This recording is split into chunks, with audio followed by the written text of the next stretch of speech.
Selamat malam Bapak Ibu semua. Malam hari ini kita akan belajar, ya. Kita akan mendengar khotbah dengan judul Mencabut Propaganda dari Alkitab.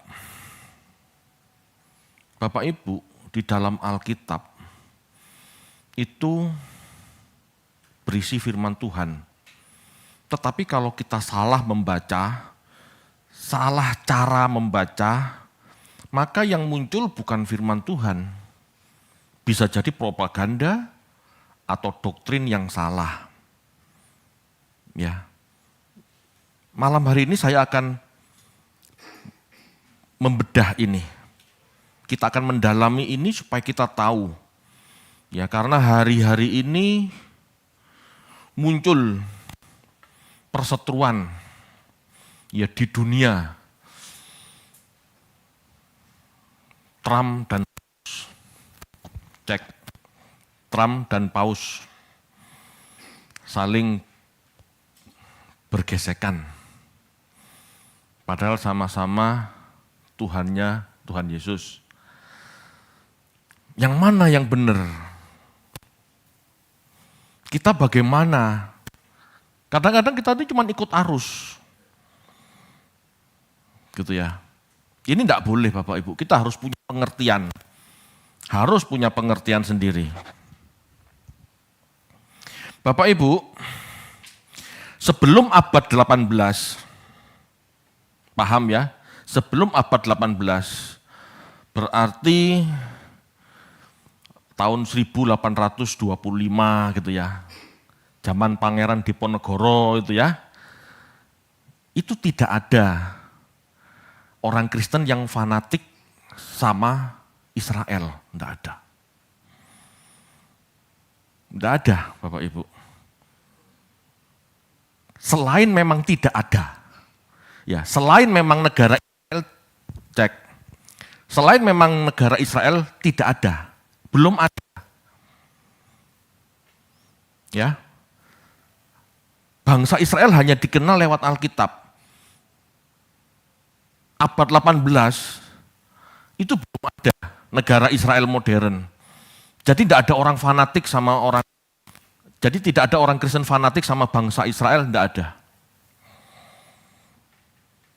Ya. Selain itu Bapak Ibu, kita harus tahu orang Katolik maupun Protestan cenderung tidak suka terhadap orang Yahudi.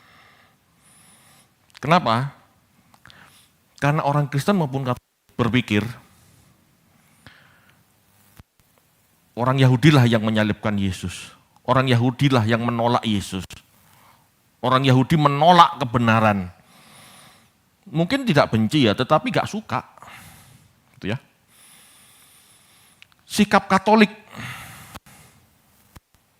ya sikap Katolik terhadap orang Yahudi itu baru baik-baik tahun 93. Tahta Suci Vatikan baru mengakui kedaulatan negara Israel tahun 1993. Baru aja. 93 itu berarti saya SMA. Baru aja. Sebelumnya tidak mengakui kedaulatan Israel, dianggap tidak ada. Betul itu. Sikap Protestan. Sejak berdirinya Protestan, Martin Luther maksudnya, tidak pernah suka dengan orang Yahudi. Dalam bukunya On the Jews and Their Lies, Martin Luther menggambarkan bagaimana rusaknya orang Yahudi. Munculkan jam gambarnya. Nah ini tulisan Martin Luther tahun 1543. Kalau Anda bisa bahasa Jerman atau bahasa Inggris, silahkan cari bukunya. Anda akan kaget. Anda akan kaget. Bahkan Martin Luther ini sempat dianggap antisemit karena saking jengkelnya sama orang Yahudi. Ya, saya ngomong begini bukan ngajarin kebencian, tetapi ini sejarah. Ya, ini sejarah gereja bahwa gereja pernah nggak respect sama orang Yahudi. Ya. Perubahan sikap orang Kristen terhadap Yahudi setelah Holocaust, setelah Perang Dunia Kedua banyak orang Yahudi dibantai, lo kok kasihan ya, nah itu baru. Tetapi sebetulnya tidak pernah setuju juga dengan sikap Zionis, dengan sikap Zionisme orang Yahudi, tidak pernah. Di abad 20, ya, bahkan sampai beberapa saat yang lalu, serangkaian sikap dari organisasi gereja modern seperti Presbyterian, Protestan ya, Katolik, Anglikan, Ortodok, mereka menyatakan pendapat. Dewan gereja ini mengecam Zionis. Bukan mendukung Zionis, mengecam Zionis. Yang mendukung Zionis ini anehnya cuma denominasi Pantekosta dan Injili. Ini aneh, kenapa? Itu. Ini yang akan nanti kita bedah. Tetapi umumnya, ya, Kristen secara umum, gitu ya, Presbyterian, Katolik itu terbesar, 1,4 miliar. Ortodok itu besar juga, ya, sekitar 600 juta penduduknya, pengikutnya, gitu ya. Protestan nggak banyak, tetapi sebagian besar menyatakan mengkritik Zionisme sebagai ideologi politik. Ya, mereka mengkritik gereja-gereja, dewan gereja mengkritik Zionisme sebagai ideologi politik yang tidak baik. Gereja-gereja ini menekankan keadilan, perdamaian, dan semua pihak memiliki hak di tanah suci. Jadi tidak bisa dikuasai Zionis saja, tidak bisa. Ya, tanah suci Yerusalem itu milik umat manusia, bukan umat satu agama. Itu pendapat dewan gereja. Ya. Cuman anehnya yaitu Pantekosta, karismatik, Injili ini pro-Zionis. Aneh.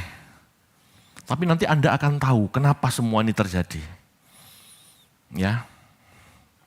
Bapak Ibu, kita perlu tahu, negara Israel modern berdiri dari gerakan Zionis abad 19 oleh Theodor Herzl, ya. 1860 sampai 1904, ya, 1860 lahir, 1904 wafat. Theodor Herzl, seorang politikus Zionis. Dan gerakan ini didukung orang banyak, didukung orang Yahudi, ya, didukung oleh banyak orang Yahudi, termasuk keluarga bankir, Baron Edmond de Rothschild. Baron Edmond de Rothschild. Theodor Herzl ini politikusnya, ya, Rothschild ini penyandang dananya. Maka jadilah gerakan Zionis yang powerful. Bapak Ibu perlu tahu, Rothschild ini bankir dunia pertama kali. Bahkan menurut data yang saya terima, 80-90%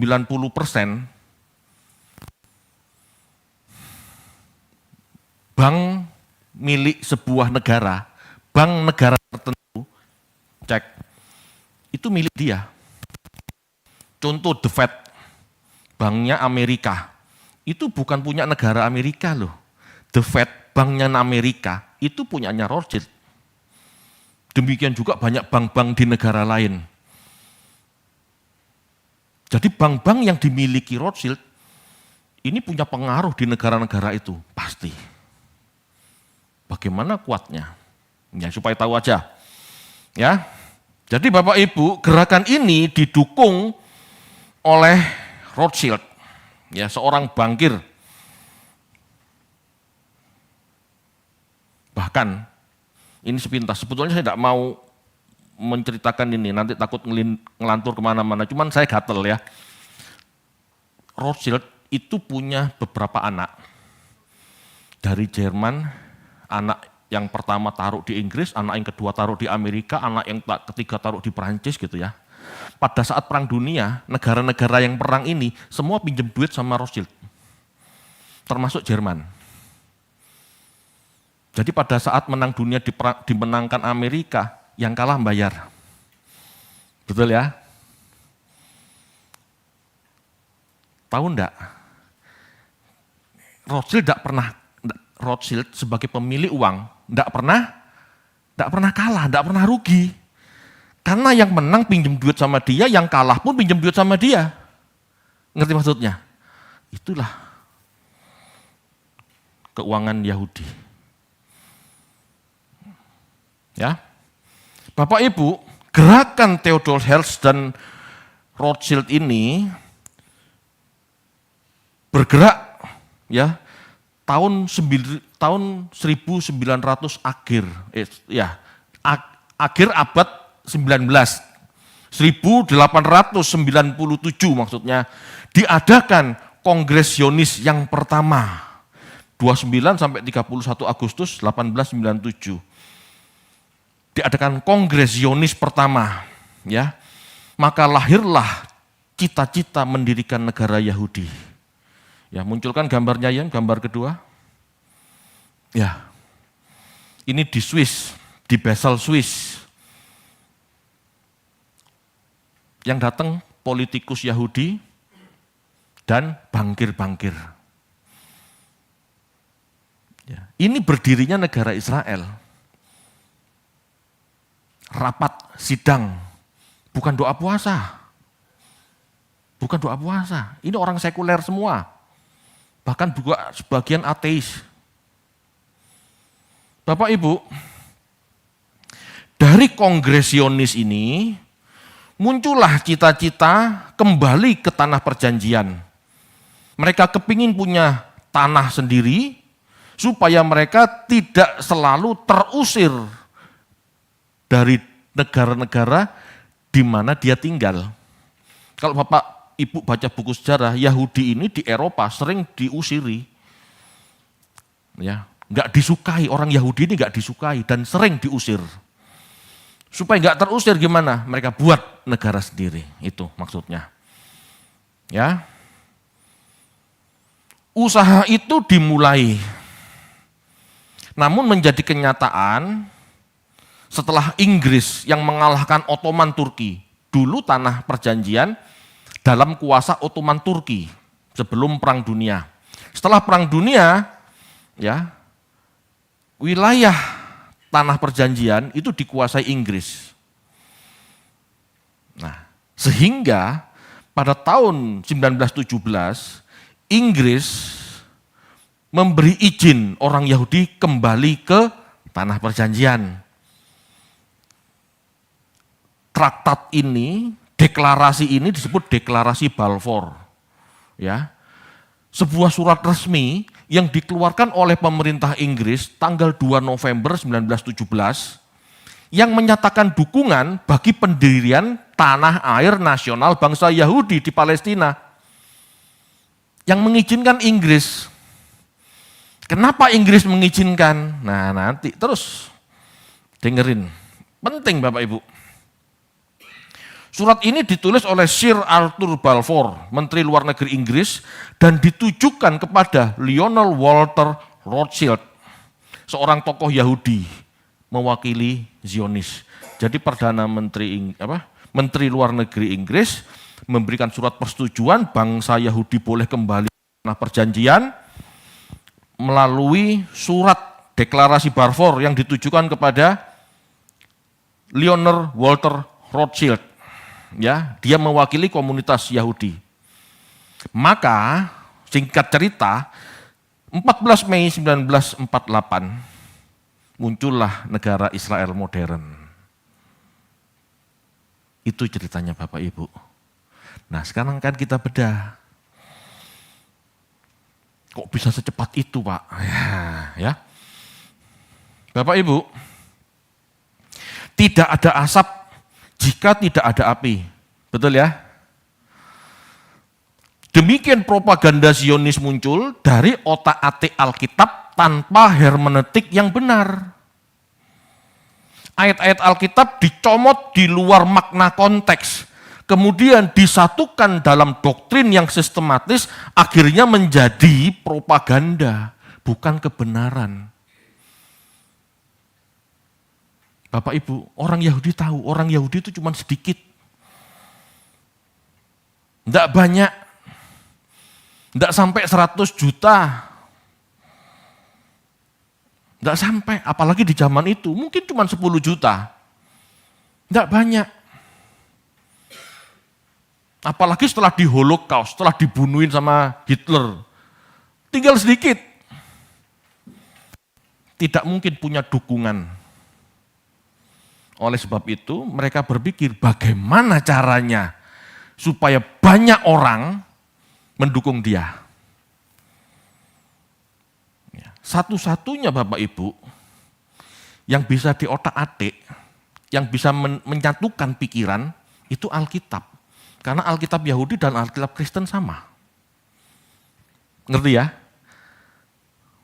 Maka muncullah ya dua teolog. Maka muncullah dua teolog di abad 19, yaitu J.N. Darby dari Inggris dan C.I. Scofield dari Amerika. Saya tidak mengatakan mereka kaki tangan Zionis, tapi pola pikir mereka pola pikir Zionis. Ya. Bapak Ibu, gabungan ajaran Darby dan Scofield menghasilkan keyakinan bahwa orang Kristen harus mendukung kembalinya orang Yahudi ke Israel. Ini ajaran mereka. Orang Kristen harus mendukung Yahudi pulang ke tanah perjanjian. Ini teologi mereka. Ya. Mereka berpikir gitu ya, mereka memiliki konsep orang Kristen harus mendukung orang Yahudi kembali ke tanah perjanjian. Mereka berpikir konsep ini alkitabiah, gitu loh. Konsep ini alkitabiah menurut mereka, gitu ya. Kenapa? Karena comot-comot ayat dan dibuat sebuah konsep, gitu. Tetapi apakah pola pikir orang Israel atau orang Yahudi kembali ke tanah perjanjian itu alkitabiah? Halo? Ada? Ada, pernah Anda baca ayatnya? Suatu saat orang Israel akan kembali ke tanah perjanjian dan menjadi negara sendiri. Ada? Tidak. Mereka cari cara, gimana caranya supaya orang Kristen mendukung orang Yahudi. Ya. Mereka mengajarkan ya bahwa Yesus akan datang kedua kali dan bertahta di bait Allah untuk 1000 tahun. Anda pernah dengar ajaran ini? Padahal tidak. Munculkan gambar keempat.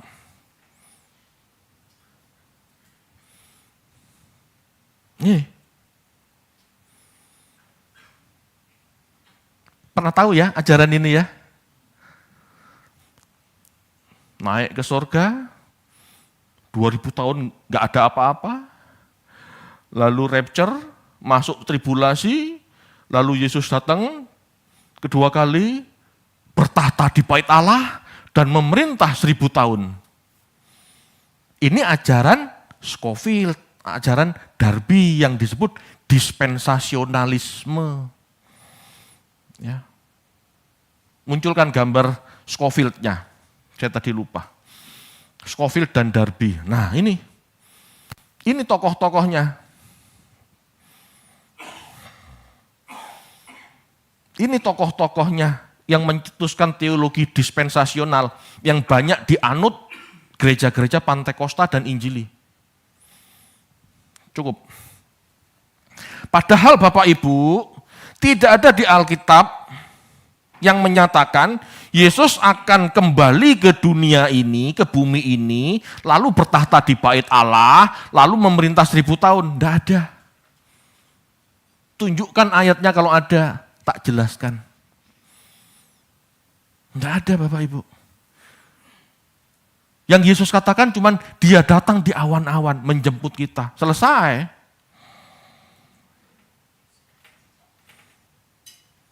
Bapak Ibu, bahkan Yesuslah yang menyatakan, atau bisa dikatakan yang menubuatkan, hancurkan bait Allah ini, kubangun 3 hari. Bagi orang Yahudi Bapak Ibu, mengatakan hancurkan bait Allah itu haram. Itu ndak elok, ndak pantas. Kalau zaman dulu orang Yahudi berani mengatakan hancurkan bait Allah ini dan kedengaran orang Farisi, pasti ditapuk, pasti.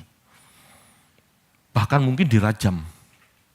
Tapi Yesus mengatakan hancurkan bait Allah ini, kubangun 3 hari. Maksudnya apa? Bait Allah yang baru ini Yesus, dirinya. Itu. Bahkan Yesus mengatakan tidak diperlukan lagi orang beribadah di Yerusalem, bait suci, atau di bait suci Gerizim. Tidak perlu. Orang akan menyembah Bapa dalam roh dan kebenaran. Tidak perlu bait suci ketiga. Jadi kalau ada teologi yang mengatakan orang Israel harus kembali ke tanah perjanjian supaya bait suci ketiga bisa didirikan, ini sesat.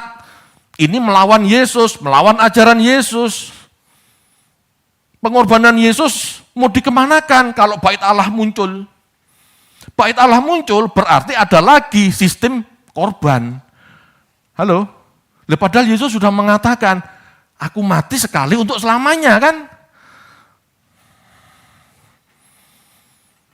Halo? Dan lokasi bait Allah, Allah izinkan di atasnya dikunci oleh umat agama lain. Itu cara Tuhan sebetulnya, itu bukan antikris, itu cara Tuhan. Supaya darah anaknya enggak diinjak-injak oleh orang Yahudi. Sebetulnya berpikirnya seperti itu. Tapi ada loh gereja-gereja yang ngirim duit ke Israel untuk menopang pembangunan Bait Allah 3. Kan kacau cara berpikirnya. Kita baca yuk, Yohanes 2 ayat 19 sampai 21.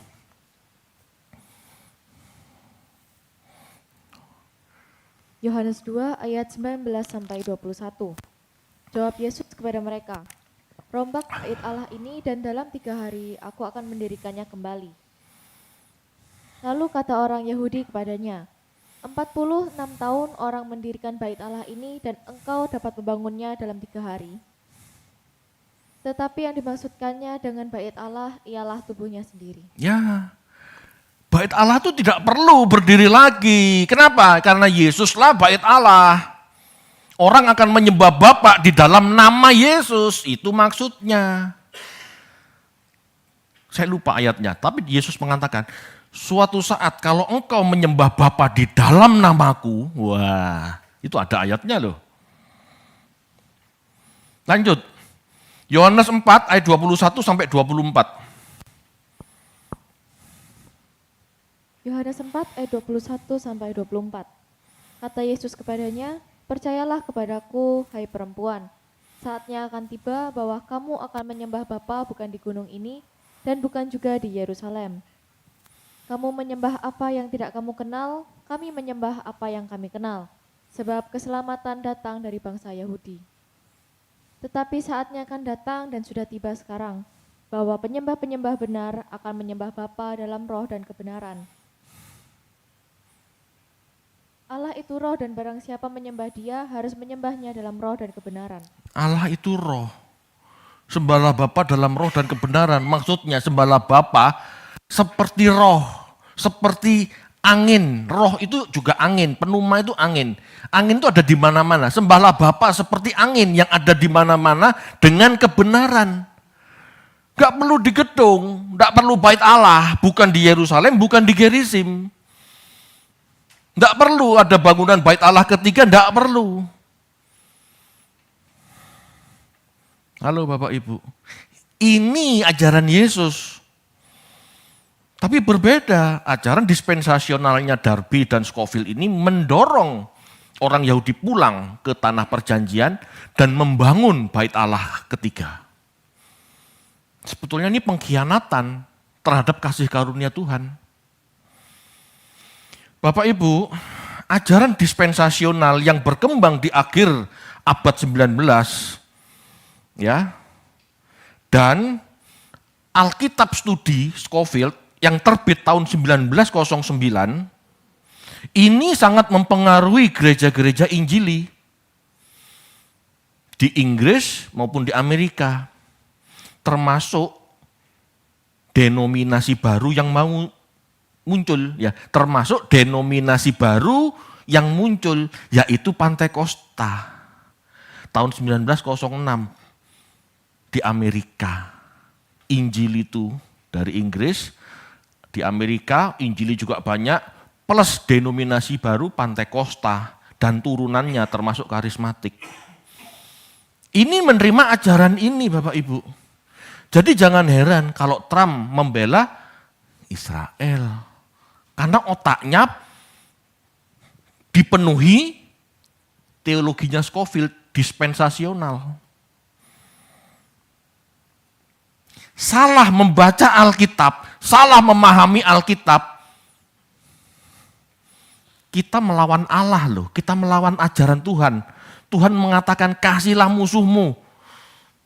Mereka lebih suka perangi musuhmu. Demi Israel, perangi musuhnya, itu. Malah melanggar firman Tuhan. Tuhan katakan, kasihlah musuhmu. Yesus menegur Petrus saat Petrus ngangkat pedang, betul? Sarungkan pedangmu, gak usah perang, gak usah bacoan, kan gitu maksudnya. Bapak Ibu, sesungguhnya teori mereka lebih tepat disebut propaganda daripada teologi. Kenapa? Ada maksud tujuan politik, ada maksud tujuan sebuah negara, ada maksud tujuan mengemas cita-cita sebuah bangsa dengan bungkus firman Tuhan. Padahal bukan firman Tuhan. Sebab tidak sesuai konteks. Ya. Mendukung bait Allah ketiga.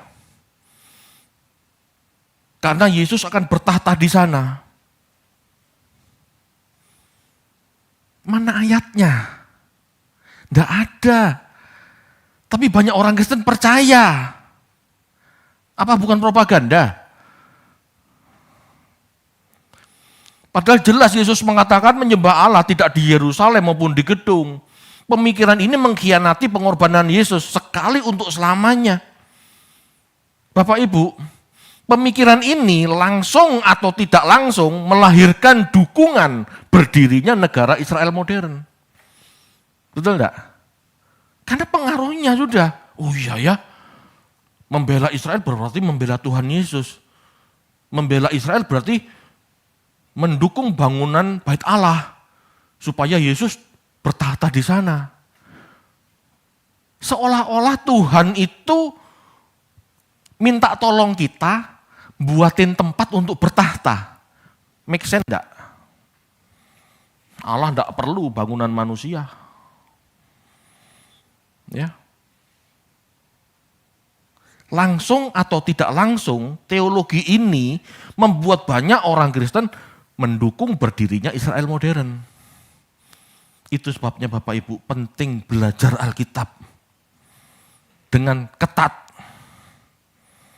Munculkan gambar kelima Yem. Nah, mulai dengan Kongres Zionis pertama sampai berdirinya Israel modern, negara Israel modern 1948, ini 50 tahun. Hebat loh, dari cita-cita, dari rapat pertama sampai berdirinya negara itu cuma 50 tahun. Lihat, 1897, Kongres Zionis. Akhir abad 19, teologi dispensasional berkembang di Inggris dan di Amerika oleh Darby. 1906 terjadi gerakan Pantekosta, Azusa Street, yang mendukung, yang menerima teologi dispensasional. 1909, Alkitab Studi Scofield terbit di Inggris dan Amerika. Maka banyak ya orang-orang Injili dan Pantekosta belajar lewat buku itu, disistematiskan sudah. Gitu ya. Tahun 1917, deklarasi Balfour di Inggris. Kenapa? Lah saya percaya Menteri Luar Negeri Balfour ini pasti juga tahu pengajaran ini. Betul? Karena saat itu berkembang. Ya, maka berdirilah 1948 negara Israel modern. Langsung atau tidak langsung ini terkait. Saya tidak mau ngomong Darby dan Scofield adalah kaki tangan Zionis. Tidak, ya, karena saya tidak bisa membuktikan bahwa mereka antek-antek Zionis, tidak bisa. Tetapi pola pikirnya sama. Dan ini saling mendukung dan menguatkan berdirinya negara Israel modern. Dan Anda tahu, cita-cita berdirinya negara Israel modern ini karena duit, karena pembunuhan.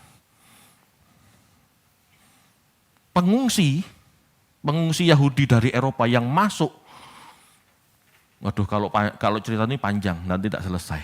Tapi intinya gini loh, orang-orang pertama yang masuk ke tanah Palestina,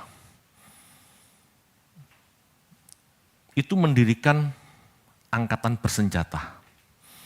Mereka bagian dari teroris-teroris Yahudi. Cara mereka cara-cara ada Alkitabiah. Main duit, main kekerasan, itu yang terjadi Bapak Ibu.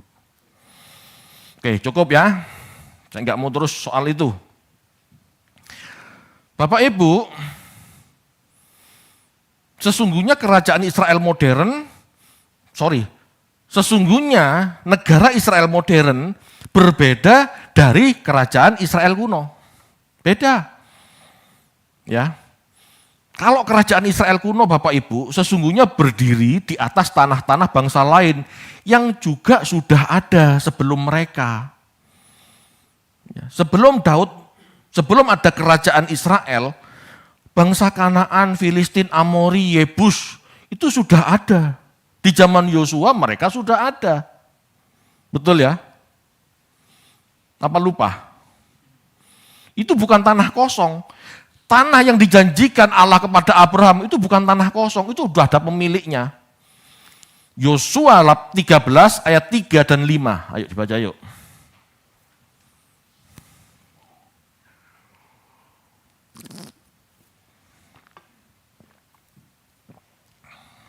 Yosua 13 ayat 3 sampai 5.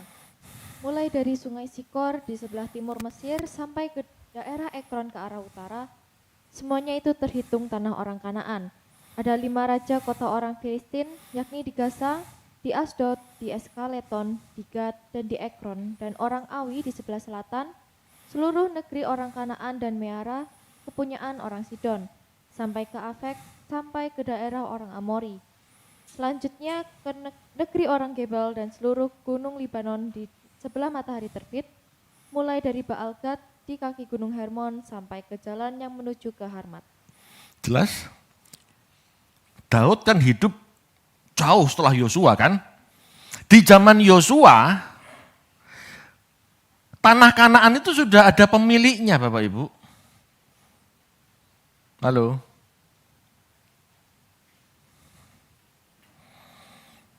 Tanah Kanaan sudah ada pemiliknya. Jadi bangsa Israel, kerajaan Daud itu berdiri di tanah yang sudah ada penduduknya. Yerusalem itu direbut oleh Daud dari bangsa Yebus. Ya, Yosua 15 ayat 8, ayat 63, enggak usah dibaca, nanti baca sendiri. Jelas. Masalah terjadi karena bagi Israel, tanah tersebut diyakini diberikan Allah kepada mereka sebagai keturunan Abraham. Kejadian 17 ayat 8. Tidak usah dibaca, nanti baca sendiri ya. Tapi bagi penduduk asli Kanaan, ini adalah pendudukan atau penjajahan. Betul enggak? Kan cara berpikirnya begitu. Halo Bapak Ibu. Pertanyaannya, apakah Allah benar-benar menjanjikan itu? Apakah Allah tidak adil? Lah tanah sudah punya orang, kok dikasihkan Israel? Nah, ayo kita mikir. Itu sebabnya Bapak Ibu, saya tidak pernah sependapat sekarang ya, kalau membaca perjanjian lama secara harafiah. Karena perintah Tuhannya aneh.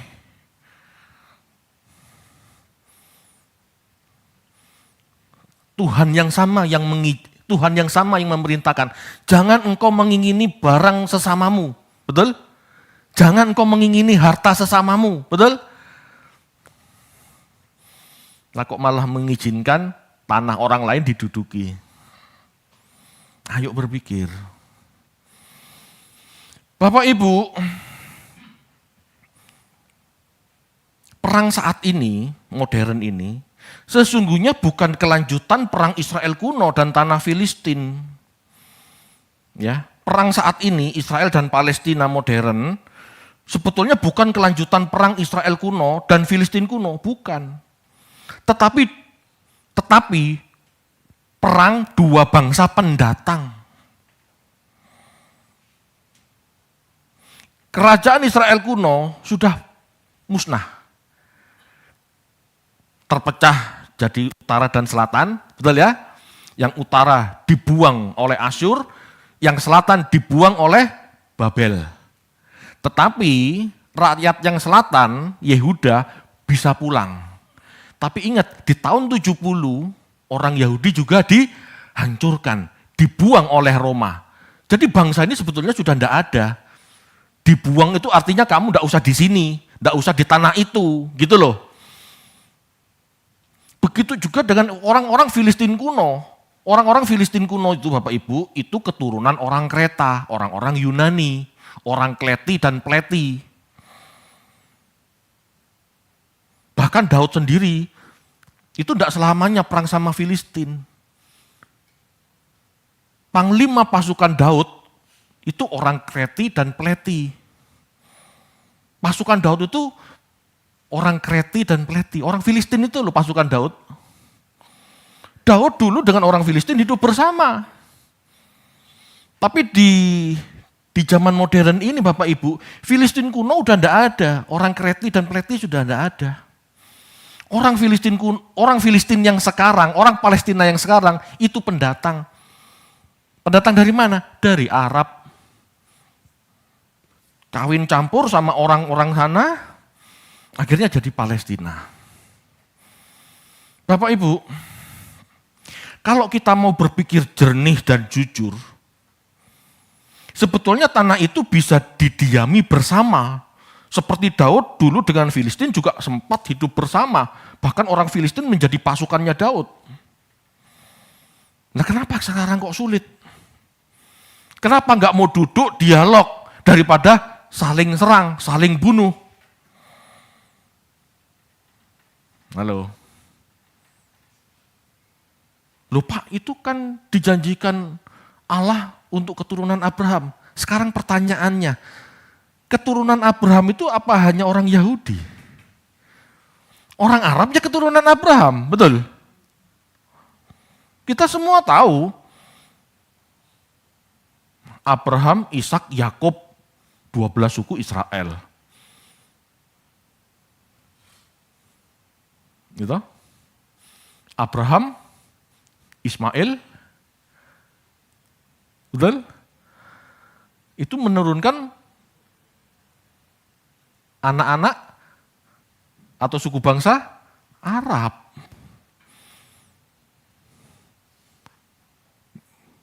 Dedan, Midian, apalagi banyak. Bapak Ibu, sebetulnya bisa duduk bersama, sama-sama keturunan Abraham. Sebetulnya solusi dua negara itu bisa diwujudkan jika menjunjung tinggi perdamaian. Bapak Ibu, kita harus benar-benar teliti. Masalah di zaman modern antara Israel dan Palestina tidak bisa ditarik seolah-olah ini kelanjutan peristiwa Alkitab sehingga orang Kristen harus membela Israel.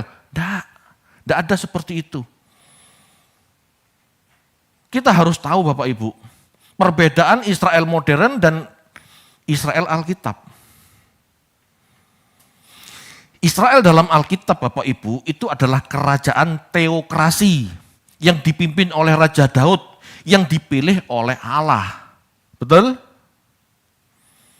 Sedangkan Israel modern itu adalah negara sekuler, demokrasi yang dipimpin oleh Perdana Menteri hasil pemilu. Beda kan? Bahkan Netanyahu itu bukan orang asli Yahudi, itu orang Polandia. Nama aslinya bukan Netanyahu. Itu orang Eropa, Bapak Ibu. Yang kedua, beda antara Israel Alkitab dan Israel modern. Rakyat kerajaan Daud adalah suku Yehuda dan suku-suku lain keturunan Yakub. Sedangkan rakyat Israel modern kebanyakan adalah orang-orang Eropa yang beragama Yahudi. Mereka bukan asli Yahudi, tapi beragama Yahudi. Mereka itu orang Askenazi atau Khazar, bangsa Eropa yang menganut Yahudi, turun-temurun dan merasa Yahudi. Mereka adalah ras campuran dari Yahudi yang dibuang dan suku-suku bangsa di tempat lain. Bukan darah murni. Bapak Ibu, fakta ketiga beda antara Israel Alkitab dan Israel modern. Dalam sikap dan perbuatannya, kerajaan Daud selalu mencari kehendak Allah melalui Taurat dan imam-imam. Betul? Daud selalu tanya sama imam, apa yang harus aku lakukan? Lalu imam-imam bertanya pada Tuhan melalui Urim dan Tumim. Betul? Tapi Israel modern tidak. Israel modern sikap dan tindakannya didasarkan hasil rapat sidang parlemen dan keputusan Perdana Menteri. Bukan Allah. Beda ya. Jadi nggak usah sok-sokan membela Israel modern. Mereka bukan siapa-siapa. Nggak ada urusan iman. Nggak ada. Itu urusan politik. Kesalahpahaman orang Kristen yang mendukung Yahudi ini muncul karena salah dalam memahami istilah berkat Abraham dalam Kejadian 12 ayat 3. Coba dibuka yuk. Kejadian 12 ayat 3. Aku akan memberkati orang-orang yang memberkati engkau, dan mengutuk orang-orang yang mengutuk engkau, dan olehmu semua kaum di muka bumi akan mendapat berkat. Nah, ini kan yang ditunggu orang Kristen. Kalau memberkati Abraham, memberkati keturunannya, dia akan diberkati Tuhan. Ini pola pikir ngawur, karena tidak paham baca Alkitab. Halo? Mereka pikir mendukung Israel sama dengan mendapat kekayaan Abraham. Ini pola pikir duniawi, jelas salah. Bapak Ibu, Paulus dalam surat Galatia 3 ayat 8 sampai 14 menjelaskan bahwa keselamatan adalah berkat Abraham bagi Israel. Berkat Abraham itu keselamatan bagi orang Israel dan bangsa-bangsa lain yang percaya pada Yesus. Bagi mereka yang percaya Yesus, Israel sejati, dialah yang akan mendapatkan berkat yang sama seperti orang Yahudi. Itu maksudnya. Baca yuk, Galatia 3 ayat 8 sampai 14. Galatia 3 ayat 8 sampai 14. Dan kitab suci yang sebelumnya mengetahui bahwa Allah membenarkan orang-orang bukan Yahudi oleh karena iman, telah terlebih dahulu memberitakan Injil kepada Abraham. Olehmu segala bangsa akan diberkati. Olehmu segala bangsa akan diberkati. Apa itu? Lanjut. Jadi mereka yang hidup dari iman, merekalah yang diberkati bersama-sama dengan Abraham yang beriman itu. Karena semua orang yang hidup dari pekerjaan hukum Taurat berada di bawah kutuk. Sebab ada tertulis, terkutuklah orang yang tidak setia melakukan segala sesuatu yang tertulis dalam kitab hukum Taurat. Dan bahwa tidak ada orang yang dibenarkan di hadapan Allah, karena melakukan hukum Taurat adalah jelas. Karena orang yang benar akan hidup oleh iman. Tetapi dasar hukum Taurat bukanlah iman, melainkan siapa yang melakukannya akan hidup karenanya. Kristus telah menebus kita dari kutuk hukum Taurat dengan jalan menjadi kutuk karena kita. Sebab ada tertulis, terkutuklah orang yang digantung pada kayu salib. Yesus Kristus telah membuat ini supaya di dalam Dia berkat Abraham sampai kepada bangsa-bangsa lain, sehingga oleh iman kita menerima roh yang telah dijanjikan itu. Tahan ayat ini. Yesus Kristus telah membuat ini, ya, karya keselamatan ini, supaya di dalam Dia, di dalam Yesus, berkat Abraham sampai kepada bangsa lain. Berkat Abraham itu apa? Keselamatan oleh Yesus, Bapak Ibu. Bukan duit. Memberkati Israel itu artinya memberkati Yesus. Sependapat dengan Yesus. Sepakat dengan Yesus sebagai Israel sejati. Bukan Israel itu. Kita baca. Kenapa saya katakan bukan Israel itu? Ya. Yohanes 1 ayat 47. Yohanes 1 ayat 47, kata Filipus kepadanya, mari dan lihatlah. Yesus melihat Natanael datang kepadanya, lalu berkata tentang dia, lihat, inilah orang Israel sejati, tidak ada kepalsuan di dalamnya. Jelas? Israel sejati itu Yesus. Selain Yesus, meskipun itu orang Yahudi, itu bukan Israel sejati. Kita baca Roma 9 ayat 6.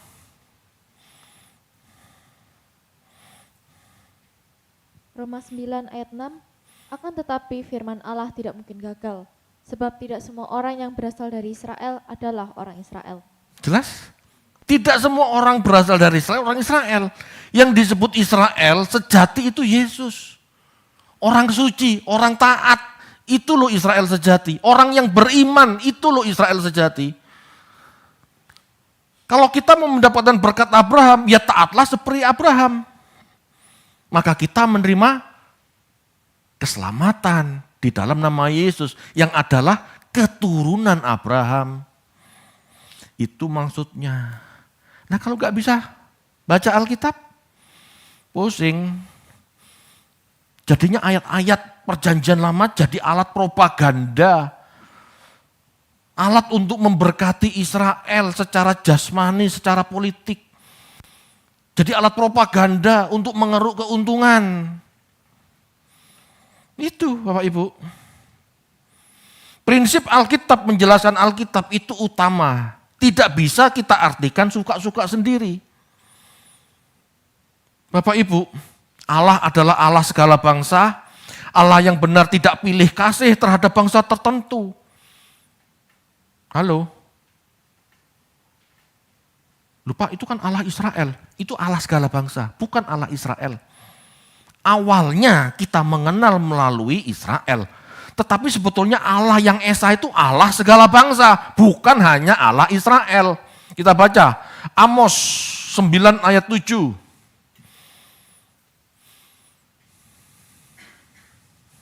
Amos 9 ayat 7, bukankah kamu sama seperti orang Ethiopia bagiku, hai orang Israel?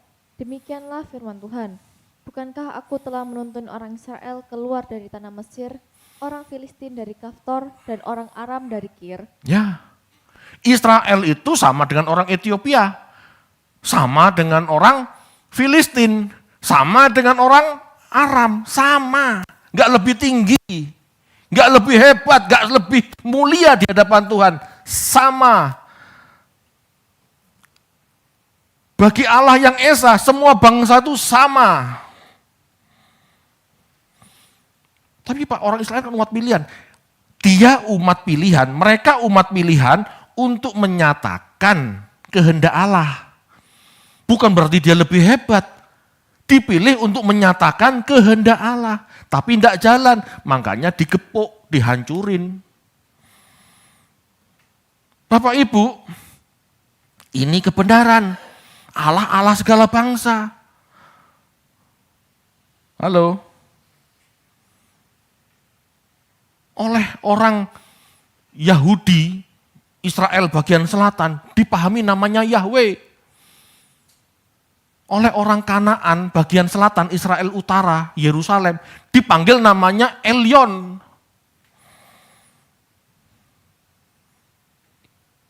Yesus mengajarkan kita menyembah Dia yang maha tinggi, namanya siapa? Bapak, sebutannya Bapak, Dia nggak perlu nama. Satu-satunya Bapak kita, ya satu itu. Halo Bapak Ibu, jangan kita ditarik ke teologi suku-suku lagi. Bapak Ibu, Yesus mengajarkan mengasihi musuh. Betul? Di mana secara konteks musuh orang Yahudi saat itu adalah Roma. Kalau Yesus mengajarkan mengasihi musuh, berarti Yesus mengajarkan mengasihi orang Roma juga. Betul enggak? Maksudnya apa? Jangan angkat senjata, jangan saling bunuh, jangan perang. Tapi orang Israel ngotot. Kekeh ngajak perang orang Roma. Ya udah tahun 70 dia dibantai.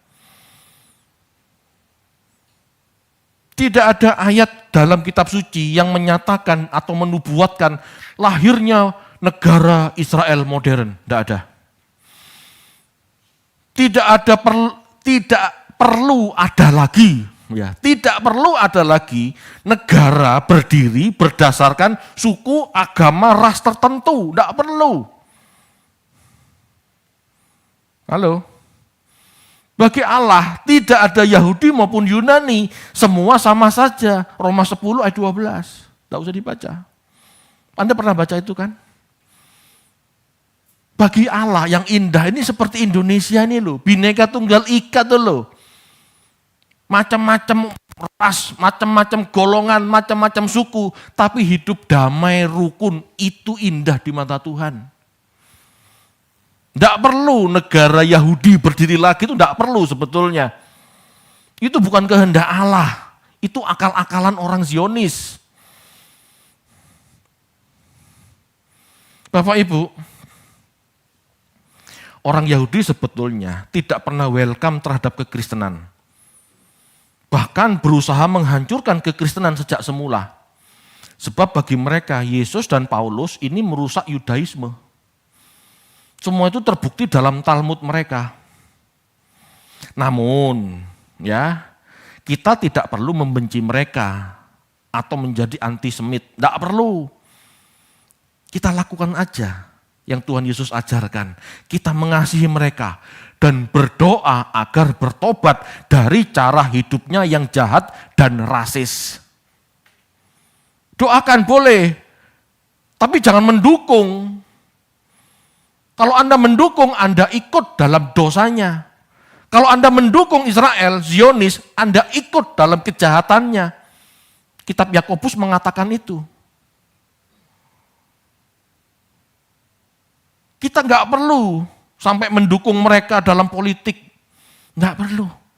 Bapak Ibu, kitab suci kita itu tujuan diadakan, dibuat untuk mendidik moral kita, untuk mendidik karakter kita, untuk membuat kita semakin baik.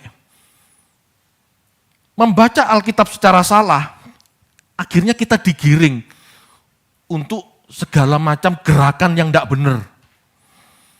Bisa.